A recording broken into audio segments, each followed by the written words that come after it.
Alô amigos, esse é o canal Roberto Kodama trazendo mais Ceará para vocês. E neste vídeo eu quero fazer uma profunda análise da situação do Ceará neste momento. E o que o Ceará precisa fazer na Série B. Quais as providências que o Ceará precisa tomar para que já em 2024 suba para a Série A. Quais são as providências necessárias? Se fala em reformulação, se fala em planejamento, se fala em dispensa de jogadores, até porque a folha salarial hoje do Ceará é de 5.200.000 reais e tem que ser cortada pela metade, ou seja, no máximo 2.500.000, 2.600.000, no máximo. Para isso, os jogadores que ganham mais, que é o caso do Vina, do Mendonça, do Messias, do João Ricardo, esses vão ter que deixar o clube ou fazer uma seleção, quem sai, quem fica. E tudo isso passa pela gestão, a gestão que poderá ser com o Robinson de Castro ou sem o Robinson de Castro. Eu, particularmente, acredito que o Robinson de Castro, a melhor coisa que ele tem a fazer é renunciar. Porque a bobagem que foi feita, já foi feita. A não ser que ele mata no peito e diga, eu vou trazer o Ceará de volta à Série A. Assim como fez Belintani no Bahia. Belintani disse, eu fiz cair, eu vou trazer o Bahia de volta. Mas Robinson de Castro terá cacife para isso? Robinson de Castro terá competência para isso? Essa é a principal questão. Porque pelas escolhas que ele fez neste ano, trazendo treinadores sem grandes capacidades, ou até pode ter capacidade, mas sem experiência suficiente, principalmente os 3 últimos treinadores, que foram Marquinhos Santos, que foi o Lúcio Gonzalez e que foi Juca Antonello. Primeiro, Marquinhos Santos, pouca experiência. Segundo, Lúcio Gonzalez, nenhuma experiência. Terceiro, Juca Antonello, também nenhuma experiência no time principal. Comandou alguns jogos, mas isso não conta. O que conta é a experiência de clubes. Ele não tem experiência em clubes, gente. Ele tem experiência nas categorias de base. Pode até ser, não estou falando da competência do cara, pode ser um cara super competente. Mas, para encarar uma Série A, não poderia ter decidido pela permanência de Juca Antonello, de Lúcio Gonzalez, pela escolha de Marquinhos Santos. E aí que está a questão. O Ceará tem que escolher, antes de mais nada, antes de começar o planejamento, tem que escolher o seu comandante técnico. Por quê? Porque não adianta você contratar jogadores se não estão na filosofia do treinador a ser contratado. Então, o comandante técnico, a comissão técnica, tem que participar do processo desde o início, da pré-temporada. Tem que participar das dispensas dos jogadores, quem serão dispensados, das contratações de jogadores que são necessárias, e não haverá dinheiro suficiente para contratar medalhões. Medalhões, se é para deixar algum jogador aí que tenha uma capacidade de reagrupar o elenco, reagrupar esse time do Ceará, que deixe, segundo minha visão, segundo minha ótica, que deixe o João Ricardo, que deixe o Messias, que deixe o Luiz Otávio. E se der, que deixe o Mendonça, que é um jogador diferenciado. Vai ter que liberar Vina, vai ter que liberar Nino Paraíba, vai ter que liberar um monte de gente. Um Fernando Sobral, que tem mercado também. E contratar jogadores com espírito, com perfil de Série B. Não adianta trazer jogadores da Série A para jogar a Série B. Primeiro que não vai ter motivação suficiente para encarar uma maratona que é a Série B. E outra coisa, é vasculhar o mercado sul-americano. Eu não estou falando de contratar estrelas do Boca Juniors, do River, do Peñarol, Vélez Sarsfield, coisa que o vale. Não. Estou falando de jogadores argentinos, jogadores paraguaios, jogadores chilenos, jogadores do Uruguai, da segunda ou da terceira divisão. Destaques. Destaques, para isso tem que ter pessoal que entenda do mercado sul-americano. Vasculhar o mercado sul-americano. Vasculhar o Nordeste. Vasculhar o interior de São Paulo, do Rio Grande do Sul, de Santa Catarina, do Nordeste, da Bahia, do Ceará, enfim. Tem que ter esse tipo de comprometimento. Outra coisa, os destaques da Série B, os destaques da Série C, os destaques da Série D, vai lá, vai, negocia. O Ituano, só para vocês terem uma base, tinha uma folha salarial menor do que R$1 milhão. Menor do que R$1 milhão. E foi o clube com o melhor desempenho do segundo turno da Série B. Jogadores como Ailon, que já jogou no Inter, estava escanteado em vários clubes grandes. O Ailon resolveu, marcou muitos gols. Outro jogador que se destacou, Vinícius Paiva, jogador aí de 22 anos, que entrou em momento decisivo do Ituano e fez o Ituano crescer na competição. Jogadores do Sampaio Corrêa, que também teve um bom desempenho no segundo turno da Série B, foi bem na tabela de classificação inclusive. Como, por exemplo, o Poveda, que foi o goleador da competição, ou um dos goleadores. Como, por exemplo, o Pimentinha, jogador arisco, jogador que vai para cima, jogador que não tem medo de encarar. O Jean Carlos também seria uma questão a ser colocada. Então tem jogadores têm.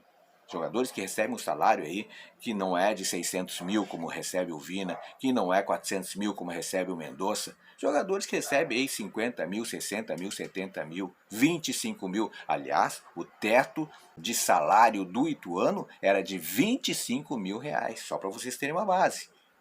E fez o que fez. Encarou o Vasco e quase toma o lugar do Vasco na Série A do Campeonato Brasileiro. Foi por detalhes. Portanto, meus amigos, agora tem o jogo contra o Juventude. Terminou o jogo contra o Juventude. Segunda-feira, de manhã, marca uma reunião. Primeiro, para decidir se Robson de Castro fica ou se renuncia. Segundo, para começar a escolher o treinador. Essa deve ser a primeira medida, escolher o treinador. De preferência, ou enfim, que seja experiente, que conheça a Série B. Não adianta ser treinador que ganha aí 1 milhão, que é top de linha, que conhece a Série A. Não, tem que conhecer a Série B. Um especialista em Série B, hoje no Brasil, chama-se Guto Ferreira. Eu sei que tem muita gente que não gosta do Guto Ferreira, mas ele é especialista em Série B. Ele é especialista e salvou o Coritiba de ser rebaixado. Treinador competente, não é top de linha, não é um grande treinador, tem as suas falhas também, mas é um treinador que conhece os entremeios da Série B. E isso é importante. O que tem que ser feito na Série B? Porque Série B, a técnica não é o mais importante. O importante é a garra, a vontade de vencer. Chutão para fora, bola para o mato porque é jogo de campeonato, a imposição física. Tudo isso é de extrema importância na Série B. Para ganhar a Série B, às vezes por 1-0, 2-1, aquela partida encardida, a imposição física é importante nesse tipo de competição.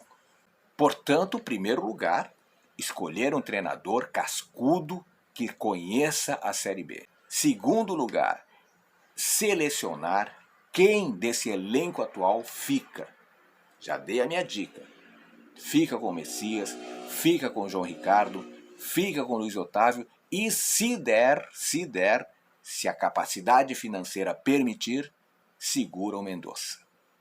Por que o treinador tem que ser em primeiro lugar? Porque ele vai participar ativamente de como será montado o elenco. Primeiro com as dispensas, quem deve ser dispensado, Claro que eu, se pudesse, não dispensaria o Vina, que é a qualidade técnica do Ceará. Mas a capacidade financeira diminui pela metade ou menos ainda. E se faz necessário que alguns medalhões não fiquem para a próxima temporada.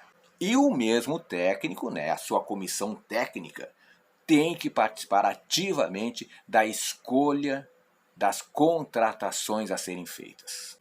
Porque tem uma outra situação que é importante, que é a questão financeira. A questão financeira vai ser crucial. Conforme eu falei antes, 5 milhões e 200 mil de folha salarial não tem como bancar. Não tem como bancar, porque a receita vai diminuir pela metade, ou menos ainda, como eu falei antes. Então, vai ter que diminuir para 2 milhões e 500, 2 milhões e 600 no máximo, no máximo. Só para vocês terem uma ideia, o Cruzeiro trabalhou toda a temporada com 2 milhões e 600 mil, 2 milhões e 700 mil, não chegou a 3 milhões.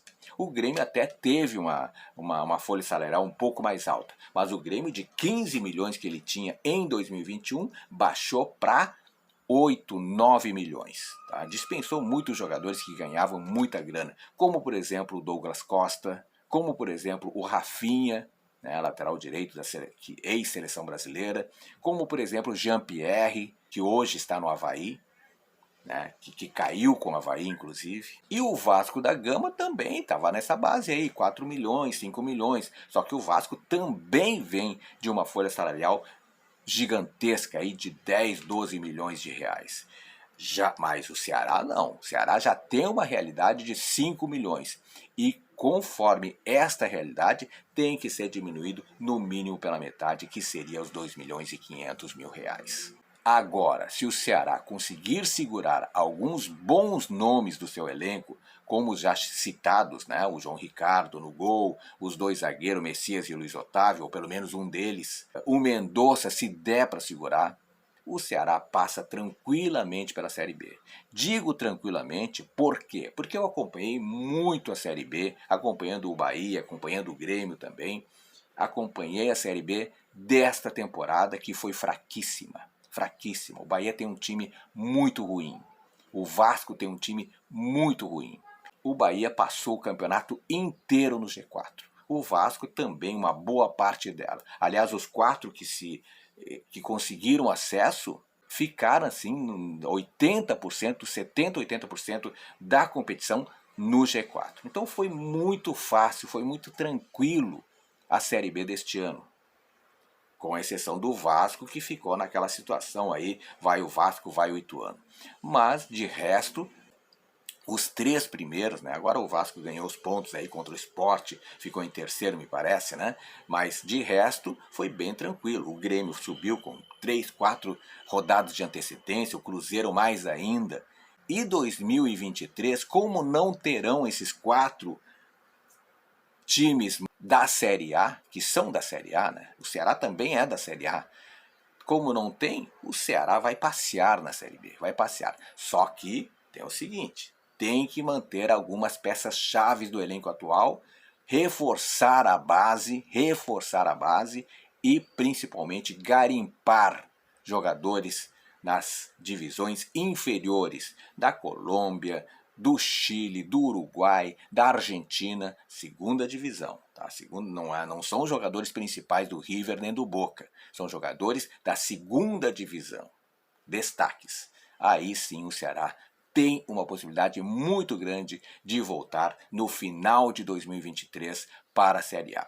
Porque a Série B deste ano o nível foi muito baixo. Agora, sem os 4 principais que conseguiram acesso, a caminhada do Ceará deverá ser muito mais facilitada. Mas para isso é primordial que se decida: Robson de Castro continua, Robson de Castro fica ou renuncia. E, acima de tudo, antes de mais nada, escolher um técnico cascudo e capacitado para encarar a Série B, com perfil de Série B. É o que eu tenho a dizer para você, torcedor do Ceará. O Ceará vai voltar para a Série A, com certeza. Mas para isso, tem que ser tomadas decisões importantes como as que eu coloquei neste vídeo. Muito obrigado, beijo no coração e fique com Deus.